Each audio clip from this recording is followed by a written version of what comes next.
అయిపోతున్నాయి. రేపు ఎల్లుండి ఎగ్జామ్స్ స్టార్ట్ అవుతున్నాయి. ఎగ్జామ్స్ అయిపోయిన తర్వాత ఫర్దర్గా ఇంటర్, డిగ్రీ, ఇంటర్లో మనం ఏ సబ్జెక్ట్ ఎంచుకోవాలనేది చెప్పేసి అదో డైలమా ఈ విధంగా కంటిన్యూ అవుతుంటుంది. ఫస్ట్ మనం 10th ఎగ్జామ్స్ ఎట్లా రాయాలనో ఆలోచించండి. లేదు నాకు 550 మార్క్స్ వస్తాయి, నేను ఎలాగో 500 మార్క్స్ క్రాస్ అయితే నేను చదవకుండా వచ్చేస్తాయి అంటే రేపు ఇంటర్లో నువ్వు ఫెయిల్ అవుతావు. నువ్వు స్వతహాగా నీ ఓన్గా నువ్వు 300 మార్క్స్ 400 మార్క్స్ వచ్చినా కూడా నువ్వు ఇంటర్లో టాప్ అవుతావు. గుర్తుపెట్టుకోండి ఈ మాట. ఎంతమంది 500 మార్క్స్ వస్తే ఇంటర్లో ఫస్ట్ క్లాస్ వస్తున్నారు?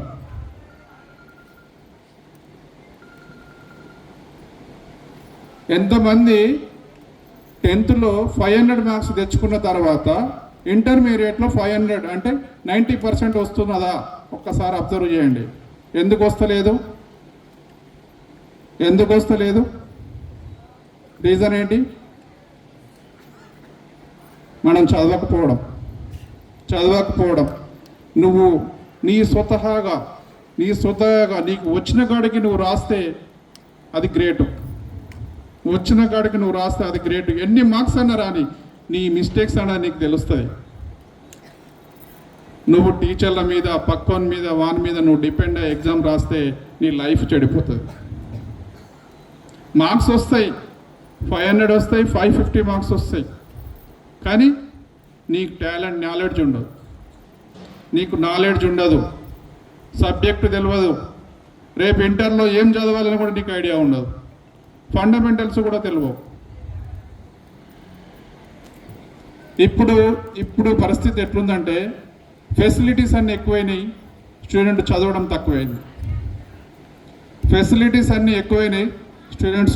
తక్కువైంది.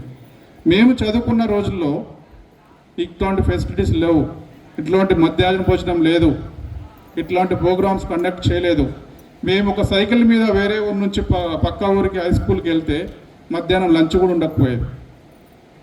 తెచ్చుకుంటే తినడు, లేకుంటే లేదు. అక్కడ ఏదైనా దొరికితే తినడు, లేదంటే ఈవినింగ్ పోయిన తర్వాత తినడం. ఒక 3-4 కిలోమీటర్ సైకిల్ మీద అప్ అండ్ డౌన్ చేస్తాం.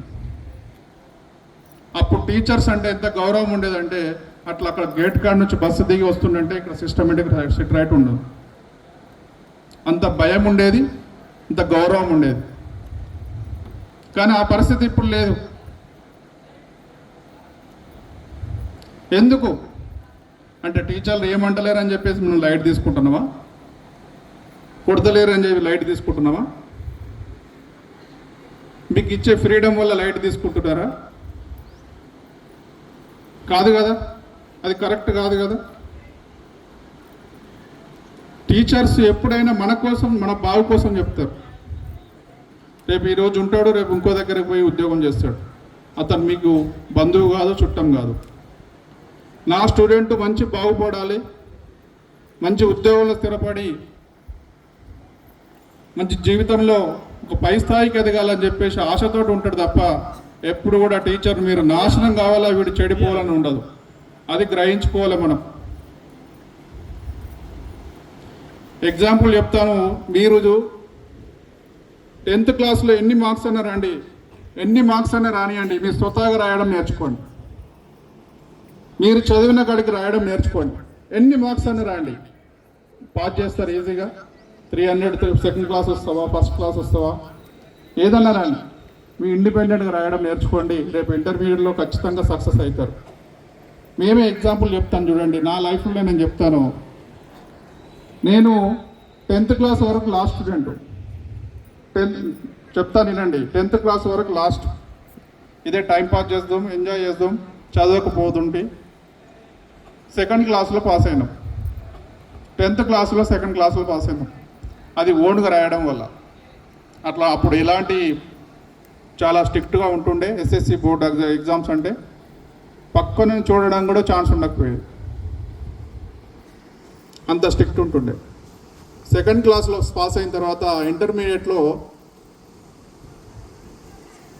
సబ్జెక్ట్ ఎంపీసీ తీసుకున్నాం. ఎంపీసీ తీసుకున్న తర్వాత అక్కడ కూడా ఇదే నెగ్లెక్ట్, ఏముందులే చదువుతామన్న నెగ్లెక్ట్ ఉండే. తర్వాత ఒక సబ్జెక్ట్ ఫెయిల్ అయిపోయింది. ఒక సబ్జెక్ట్ ఫెయిల్ అయ్యి ఇంటర్మీడియట్లో ఫస్ట్ ఇయర్లో ఒక సబ్జెక్ట్ ఫెయిల్ అయింది.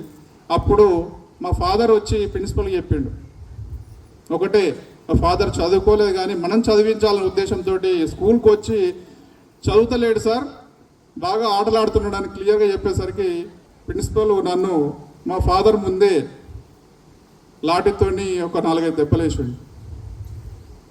అది ఇప్పటికి గుర్తుంది, ఎందుకంటే లైఫ్లో చేంజ్ కావడానికి ఒక ఇన్సిడెంట్ చాలు. అప్పటి నుంచి ఇక మా ఫాదర్ తోటి ప్రిన్సిపల్ తోటి మాటలు పడొద్దు అనే ఉద్దేశంతో సెకండ్ ఇయర్లో అన్ని సబ్జెక్టులతో పాటు ఫస్ట్ క్లాస్ మార్క్స్తో పాటు ఈ ఫస్ట్ ఇయర్ సబ్జెక్టును కూడా క్లియర్ చేసుకొని ఒకటేసారి first year second years clear చేసుకొని డిగ్రీ కూడా జరిగింది. అంటే చదవకపోతే ఇప్పుడు ఫెయిల్ అయితే జీవితం వేస్ట్.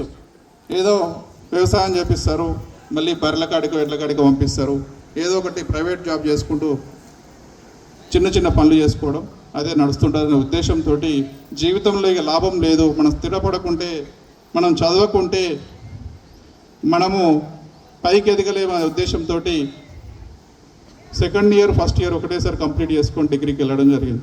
ఇక డిగ్రీలో వెనుక తిరగలేదు, వెనుకకు చూడలేదు. డిగ్రీలో ఎప్పుడు కూడా టీచర్ మన లెక్చరర్ చెప్పినటువంటి సబ్జెక్ట్ని ఎప్పుడు కూడా మిస్టేక్ లేకుండా పర్ఫెక్ట్గా కంటిన్యూగా చదవడం వల్ల డిగ్రీలో కాలేజ్లో 5th ప్లేస్ రావడం జరిగింది.